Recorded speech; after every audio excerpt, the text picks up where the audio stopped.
Et ben voilà, 5 heures de marathon, 5 heures de boxe. Il y avait énormément de monde. L'assistance est plus que satisfaite. On a eu 6 combats professionnels. Certains ont vraiment tenu leurs promesses, notamment la finale, les jeunes. La finale du Critérium des super légers a été très très appréciée avec le sociétaire du ring olympique de Saint-Sébastien-sur-Loire. Mathias Jodot, opposé au Parisien Hakim Merzouk, le Clichois qui l'emporte de 2 points, 37-39 à l'issue des 4 reprises. Mathias Jodot avait pris un meilleur départ, mais certainement que le Clichois Hakim Merzouk souhaitait plus la victoire, donc il a remonté progressivement pour s'adjuger d'une manière nette. Mais Jodot n'a pas démérité, on entendra parler de lui et il reviendra. Et voilà Hakim qui vient de faire un très beau combat en face de Mathias Jodot, un combat correct, une victoire correcte de la team Mezach. Hakim, un petit mot sur ton combat. Petit mot, très content d'avoir participé à cette organisation et la victoire au bout, pour moi c'est magique, on a travaillé dur. Mais la victoire, elle est là, le rendez-vous. Et voilà, j'ai le sourire et mes entraîneurs sont contents. Et voilà, quoi, je sais pas quoi dire d'autre. Franchement, je suis ému. En plus, chez l'adversaire et tout, ça a été un peu dur et tout, moralement et tout. Mais ça va, j'ai été là, j'ai su faire mon combat. Et voilà. Oui, il m'a manqué de jambes à partir de la 3e, 4e. Il aurait fallu que j'accélère pour prendre l'avantage dans la 3e et 4e round. J'ai pas su faire ça. Voilà, il a gagné. Il n'y a eu pas beaucoup de différence non plus, mais il a quand même gagné. Et puis ça, félicitations à lui. Hein. Je pense que c'est le 3e round où je l'ai fait un peu douter. Je lui ai mis beaucoup d'enchaînements, je l'ai touché de plein fouet. Et je pense que c'est ce round-là qui a marqué un peu l'esprit du juge. Et après, il y avait le dernier round. Les 2 premiers rounds, ils étaient assez serrés. Et après, le 3e round, je pense qu'il a fait la différence. Et le 4e, il était un peu serré, mais je pense que j'étais devant aussi.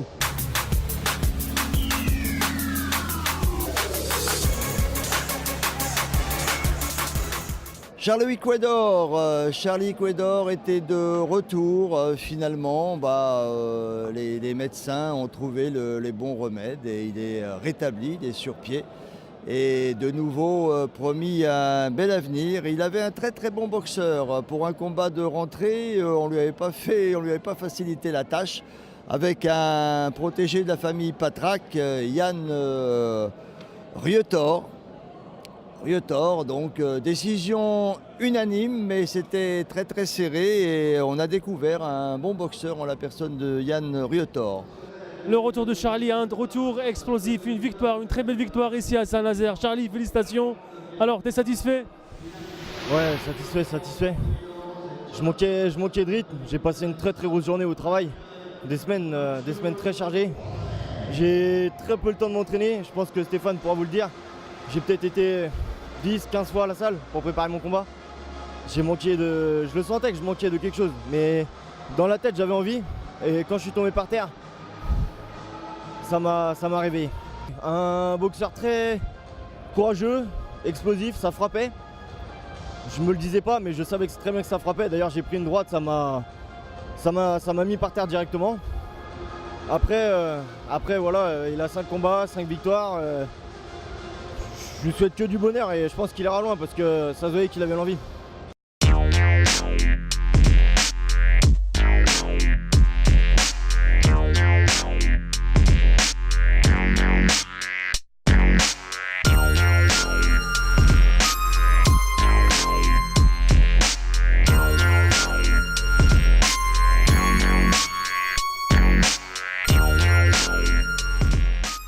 Andrew Foncillette, ça c'était le choc très attendu face à Matthews, le tank Royer.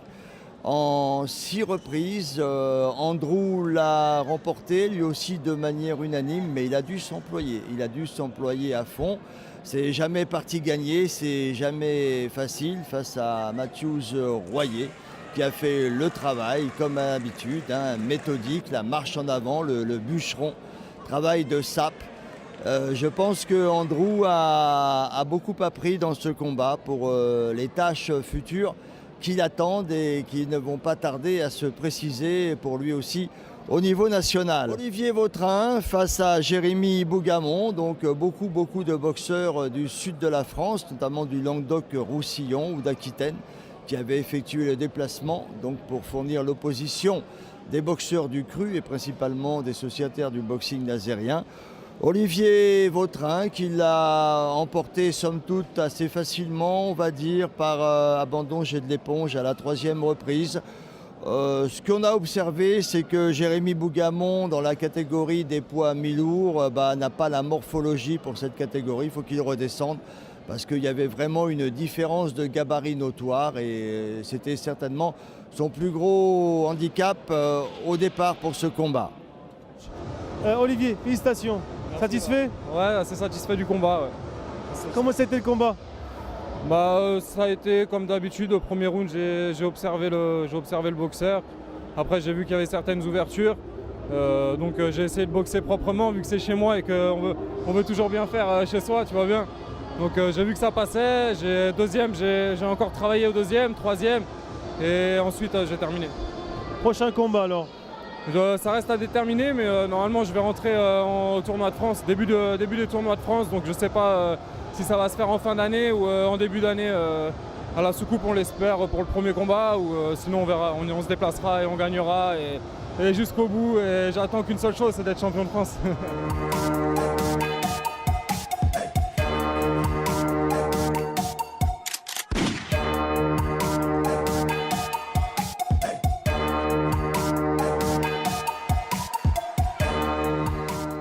Et puis le combat vedette, c'est le Nantais, Pierre-Hubert Dibombé Kambi, donc, qui avait l'honneur de le disputer.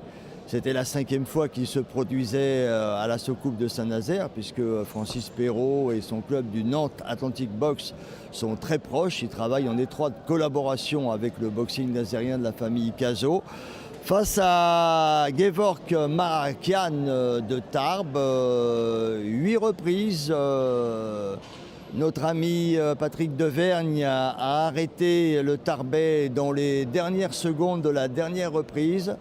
Un combat d'hommes, défi physique, combat très engagé, mais avec un Pierre-Hubert Dibombé, des touches plus nettes, des séries plus variées, et puis bien sûr la puissance de frappe, il fait parler la foudre à chaque fois.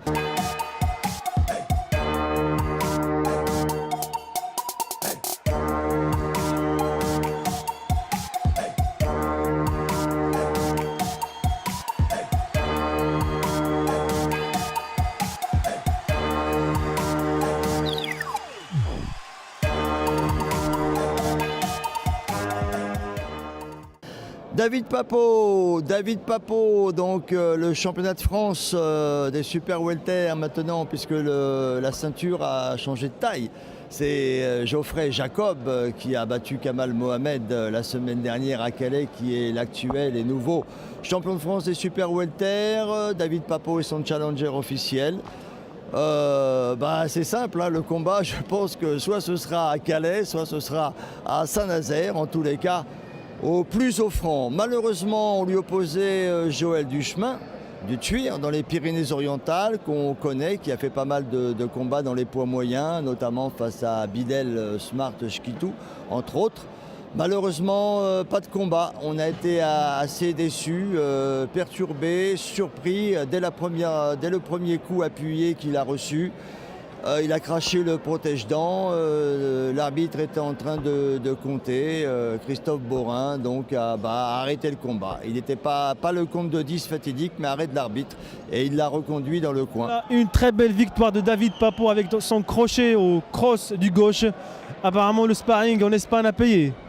Ouais, ça a payé.